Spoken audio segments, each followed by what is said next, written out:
Good morning friends, আশা করি ভালোই আছেন, সবাই সুস্থ আছেন। আজ আমি যাব নবাবহাট বাস স্ট্যান্ডে। সেখানে আমি একটু বাসের খোঁজ নেব, সিউড়িগামী যে বাসগুলি যায় সেগুলো সব চালু হয়েছে কি না। হ্যাঁ, কেন কি আমার সিউড়ি যাওয়ার একবার প্রয়োজন আছে, সেই উদ্দেশ্যে। আমার বাড়ি বীরভূমে, হ্যাঁ, বর্ধমানেই থাকি আমি, ও একবার বীরভূম যাব, সেই উদ্দেশ্যে আমি একবার নবাবহাট বাস স্ট্যান্ডে যাব, খোঁজ নেব বাসে।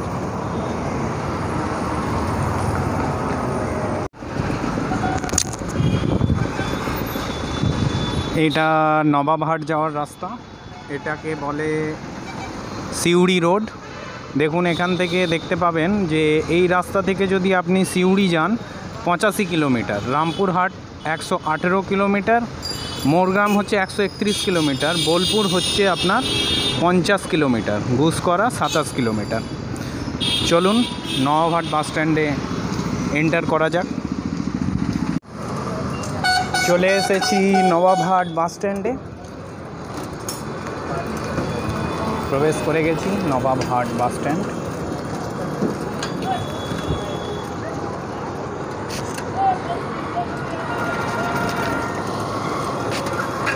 করোনা পরিস্থিতির পর, লকডাউনের পর কিছু বাস তো চালু হয়ে গেছে, দেখা যাক আমার বাসের খোঁজ করে চলছে কি না।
ওটা চলেনি, এটা ভায়া ইয়ে দিয়ে দুবরাজপুর, দুবরাজ, ঠিক আছে।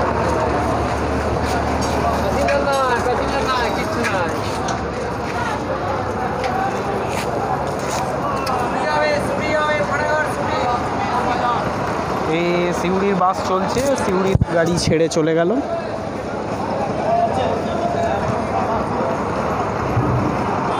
বন্ধুরা, এই বাস স্ট্যান্ডের পাশেই আছে 108 শিবের মন্দির। এসেছি যখন, দর্শন করেই নেওয়া যাক একবার। ছিলাম নবাবহাট 108টা হচ্ছে ঊর্ধ্বক্ষ একটা। আচ্ছা আচ্ছা, হ্যাঁ, আর এটা হচ্ছে লকেট। আচ্ছা, মানে 108টা মন্দির ঘুরলে একটা সেই মানে গলার একটা পরানো হয়ে গেল। হ্যাঁ, আর এটা হচ্ছে একটা লকেট হয়ে গেছে। হ্যাঁ, হ্যাঁ, যে গলার যেরকম মালাটা থাকে সেই লকেটটা, এটা 108টার মধ্যে, এটা বাইরে 9টা করা আছে। আচ্ছা, আমার বাড়ি এখান থেকে হচ্ছে 18 কিলোমিটার। আমি এখানে বাড়ি আমার পিল করি। আমার দীর্ঘদিন ধরেই এখানে কাজ করি। যত মন্দিরে যে কাজ হয়, ফাটাফুটি আছে। আজকে 200 বছরের মন্দিরটা আমরা কিন্তু দেখি নাই, কিন্তু আমরা এতদিন আমরা কাজ করতে পারছি। এই মন্দির মানে প্রতিদিনই পূজা অর্চনা হয়। হ্যাঁ, প্রতিদিন নিত্য সেবা আর্চনা সবই হয়। হ্যাঁ, 108 মন্দির। এরপর শিবরাত্রিতে জল ঢালা শুরু হয়ে যাবে, 1 মাস কন্টিনিউ জল ঢালা। হ্যাঁ, তার মেরামত হয়ে যাচ্ছে। ঠিক আছে, ধন্যবাদ দাদা। এটা আপনি,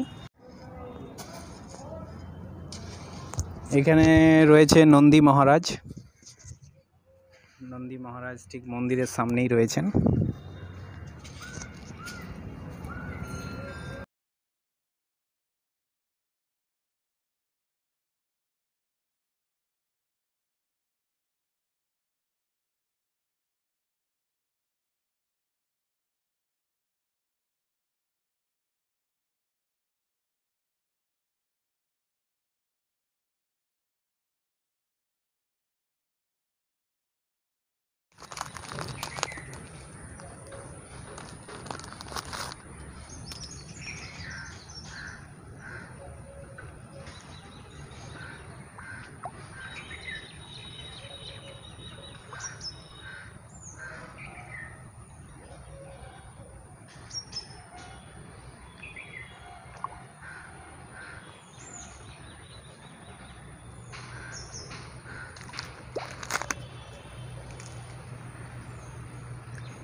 দেখুন মাছগুলি কিভাবে খাবার খাচ্ছে।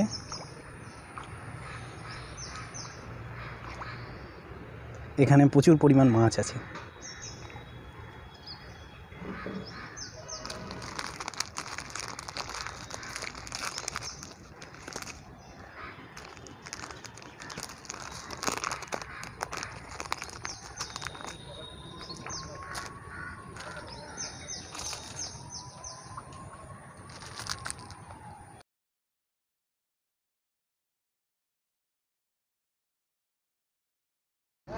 বন্ধুরা, আমার 108 শিবের মন্দির দর্শন হয়ে গেছে। এবার বাইরে গিয়ে দেখি লস্যি খাওয়ার ইচ্ছা আছে।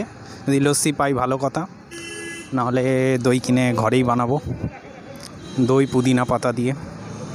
ধন্যবাদ।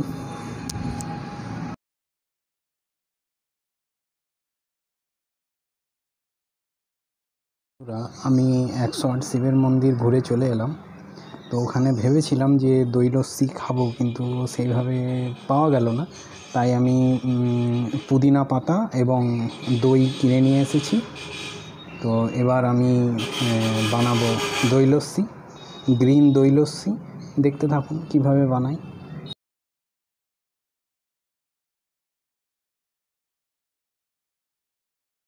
আমরা দইটা কেটে নেব।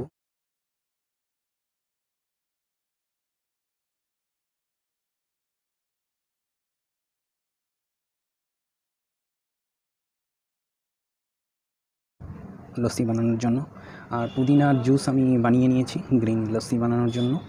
আর এখানে কাজু কিশমিশ, দেখুন এই কাজু কিশমিশ এটা কুচিয়ে রেখে দিয়েছি মিক্স করব বলে। আর ব্ল্যাক পেপার বা কালো গোলমরিচের গুঁড়ো নিয়েছি, এটা একটু মেশাবো। আর পরিমাণ মতো মিষ্টি।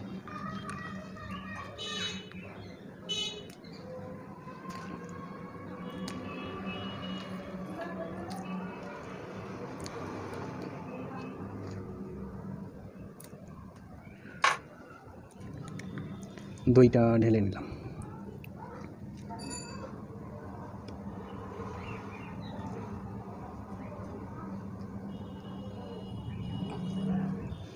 দইটা ঢেলে নিচ্ছি।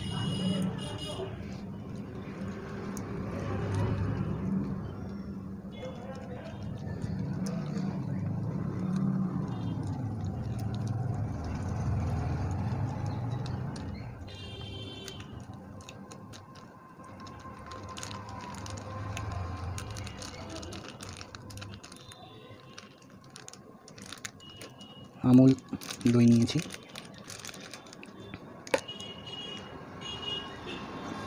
এবার পুদিনার যে জুসটা সেটা ঢেলে দেবো। ঢেলে দিলাম।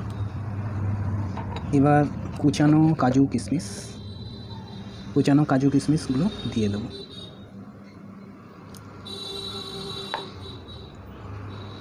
একটু দিয়ে দেবো গোলমরিচ পাউডার বা ব্ল্যাক পেপার পাউডার টেস্টের জন্য। একটু দিয়ে দেবো পরিমাণ মতো চিনি।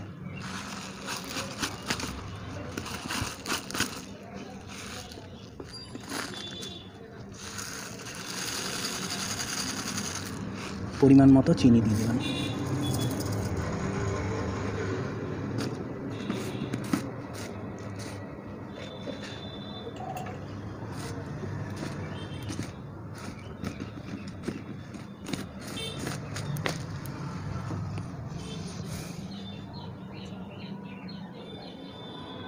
পরিমাণ মতো চিনি দেওয়ার পরে এবার এটাকে মিক্স করব।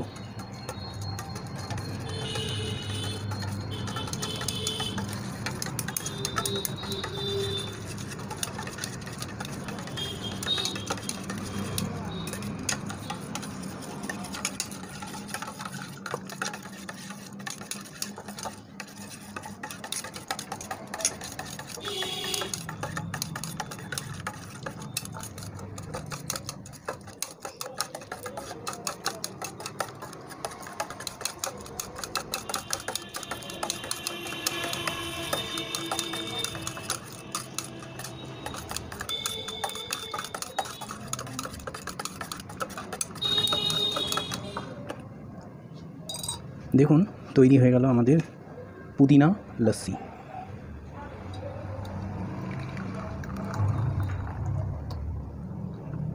পুদিনা লস্যি।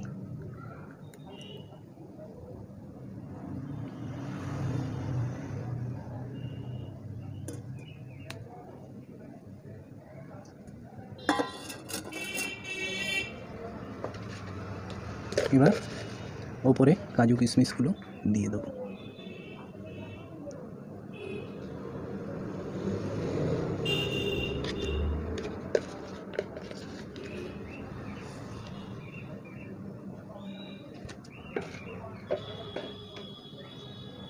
দেখুন তৈরি হয়ে গেল আমাদের লস্যি।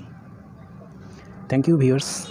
আমার চ্যানেলে নিত্য নতুন রেসিপি এবং বিভিন্ন তথ্য পাওয়ার জন্য আমার চ্যানেলকে অবশ্যই সাবস্ক্রাইব করুন, আর বেল আইকন, পাশে থাকা বেল আইকনকে দাবিয়ে দিন নোটিফিকেশান পাওয়ার জন্য। লাইক করুন, কমেন্ট করুন এবং বন্ধুদের মধ্যে শেয়ার করুন। ধন্যবাদ।